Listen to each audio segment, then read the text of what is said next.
Around the country, housing markets are facing a lack of inventory, leading to a bit of a crisis in the housing market. Today, I'm going to talk to you about what that looks like here in the Orlando area. I'm going to go through a lot of the ugly side of the real estate market, but at the end, I promise you, I'll give you some ideas on how to proceed that won't be so scary.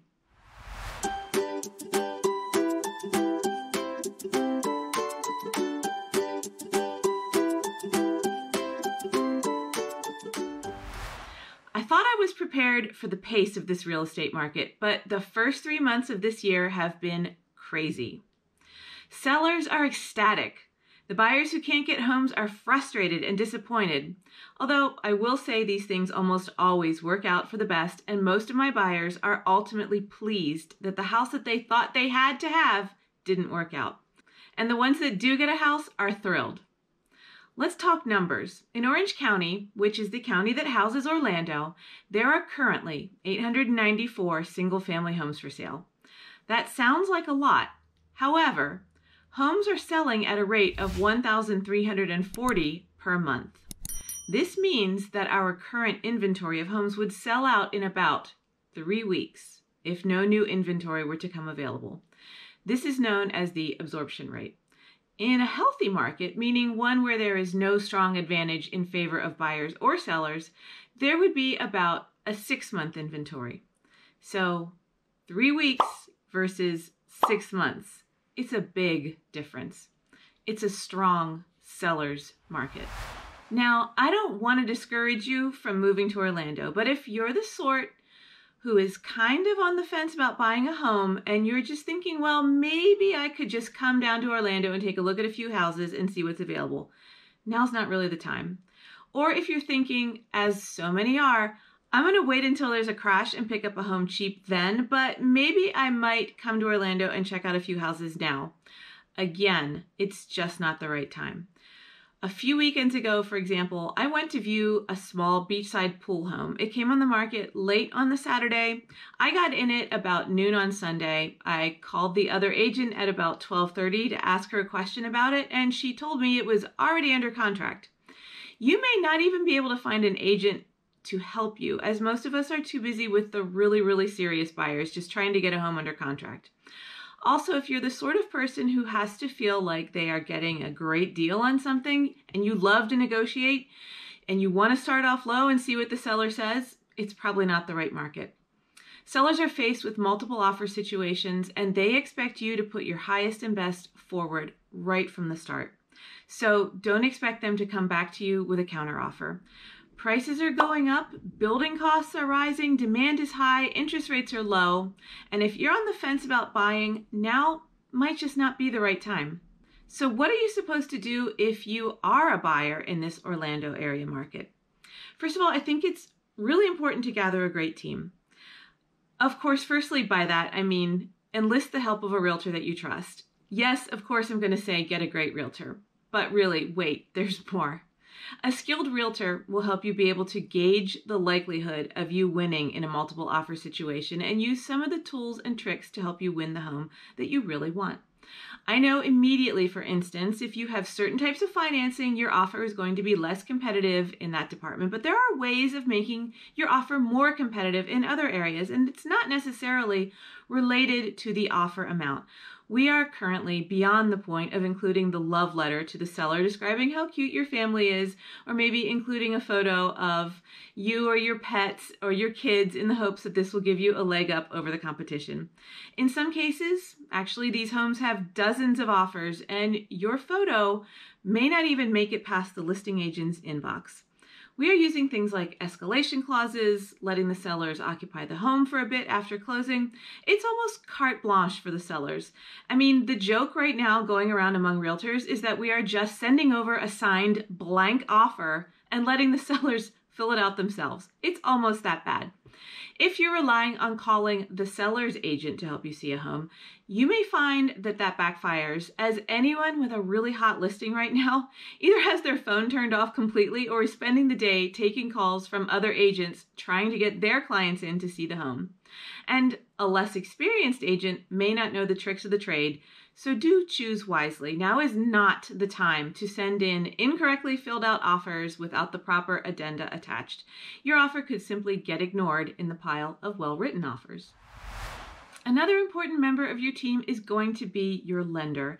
An experienced and knowledgeable lender is invaluable in this market.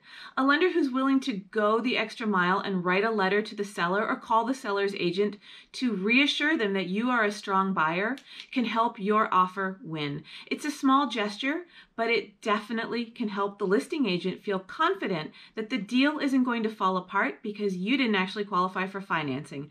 And no one wants to go under contract with a borrower who is iffy.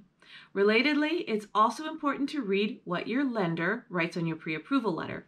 They are not all the same. Some lenders will actually write on the letter what they have verified. For instance, they will write something like they have reviewed your tax returns, pulled your credit, etc., looked at some pay stubs. Some will write something along the lines of, this person may qualify for a loan depending on what we see on their tax returns and their pay stubs. That is not what you want. You want the letter to state that the lender has already basically seen all the paperwork they need and that all that's left to do is find a home and get it appraised. Point number 2, forget about contingencies. Contingencies are future events that cannot be predicted with certainty. An easy example of this in Florida real estate is saying that this offer is contingent upon getting the home inspected. That's usually a very acceptable contingency, and generally you are given a period of time to inspect the home that you are buying, and in that period of time you can back out of the offer for any reason and get your escrow deposit back completely. While that's perfectly acceptable, definitely consider cutting down the number of days you need to get the home inspection done. The contract allows for 15 days, but I really can't imagine any seller that's going to allow you to keep that contingency going for that long. Consider cutting that down to a more reasonable 10 days or even 7 days. A bigger contingency that's probably going to keep you from winning a bid is making an offer contingent upon the sale of a home. No one is going to accept that contingency right now unless you find a home that has been on the market for a very, very long time. And even then, they will probably still reject your offer and wait for another offer to come along that doesn't have that contingency. And it makes sense. Your home needs to sell before you can buy. But what if the person buying your home needs to sell their home? It's a chain of events that can be derailed by someone you don't even know about who is 4 transactions away from yours.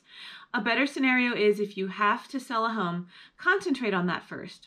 Get your home ready, list your home, get it under contract, and get it pretty close to the closing date before you start looking for your next home. In other words, get to a point that you're confident enough that your home is going to close, that you don't even need to mention it on your offer. But do read that pre-approval letter and make sure it doesn't give away the fact that you have to sell a home, as many times it is also written on there. Now here's a tricky one, the appraisal contingency. Let's say a home comes on the market and you are really, really interested in it, you really love it, and you want to make an offer on it. And let's say the listing agent informs your agent that they have 5 offers and they are going to keep taking offers for a few more days, and then they're going to review all the offers with their seller. That's a common scenario right now. You know you're going to have to offer a bit over the asking price to get it. If you're really motivated and you really want that house, you might go in well over the asking price. You might want to throw in that appraisal contingency, which says that the home must appraise for the offered price, or you can elect to back out of the contract. This, once again, is a contingency that many sellers just aren't interested in considering. So what are you supposed to do? Well, your agent should be able to provide you with a value range of what that home may appraise for. But of course, we aren't appraisers, and sometimes we are really thrown a curveball in the appraisal department. My best advice is to try to think of the worst case scenario and determine if you have enough cash to make up the difference between the amount you offered and the amount it actually appraises for. Although this tactic can be avoided because you may or may not actually end up qualifying for your loan if it appraises too low, which might get you out of this situation without losing your escrow deposit if you aren't able to purchase due to the low appraisal. And my last piece of advice is to know when to say when. The last thing I want to see anyone do is overpay for a home, but even worse, to overpay for a home that needs major repairs. Chief among them that I see right now is the roof. So what I see happening in this market is that sellers are capitalizing on this buying frenzy, and some are able to avoid doing some of the necessary repairs to a home that you would normally have to do if it weren't such a strong seller's market. But for example, a roof is big money. Resurfacing a pool is big money. Renovating a kitchen is big money. If you have to go over the asking price to get a home, fair enough. That's pretty common right now. But try not to do it on a home that also needs a big ticket item replaced right away. I know it's hard because it's easy to become emotionally attached to a property, but try to take a step back and make sure that you can really afford what you're getting into. Also, if there is a home that seems to be undergoing a lot of activity and you can tell it needs a lot of work, sometimes it's good to just step back. What very often happens is some buyer offers way over the asking price just to get it under contract with the idea that they will renegotiate to cover that new roof or that kitchen renovation. The seller is then hit with a big surprise when this renegotiation begins, and they very often refuse because they had so many other offers to begin with. But it goes back on the market, and maybe the second time around, some of those initial buyers have dropped out, or they've already found another home, or they're just not interested anymore. Sometimes if you just wait it out long enough, you'll find that the house is back on the market and you can get it for a much lower price and without a multiple offer situation. Now let's talk about how to take yourself out of the multiple offer frenzy altogether.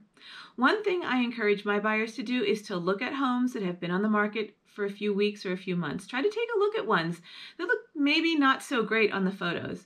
We all know that a good photographer can make a home look much better than it is in reality. How many times have I walked into a home and the buyer is like, what is going on? This doesn't look anything like the photos. It was so much better in the photos. I'm so disappointed. Well, the same is true of bad photos. A terrible photo can make a home look much worse than it really is. Try to find those houses that everyone is avoiding because the photos are dark or the listing agent's thumb is covering half the room in the photos, or even look for homes that are maybe a little overpriced and have been sitting on the market for that reason. Make a market offer. You never know what the seller will accept until you try. If you don't have the greatest loan type, for instance, let's say you're using FHA financing or you're using conventional, but you're only able to put down 5% towards your loan, you may find yourself struggling in this market because you lack the cash to waive that appraisal contingency, as I already discussed. Well, a great option for you is to consider new construction. Now, there isn't a lot of inventory in new construction, and you may have to wait or even get on a waiting list for a home and then wait more time, several months, even all the way up to 9 months for it to be built.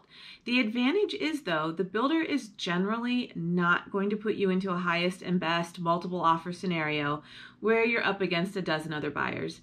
If you use the builder's lender, you won't have to worry about the appraisal, as those magically always work out. And you can use your FHA loan, your VA loan, or in some cases, a USDA loan.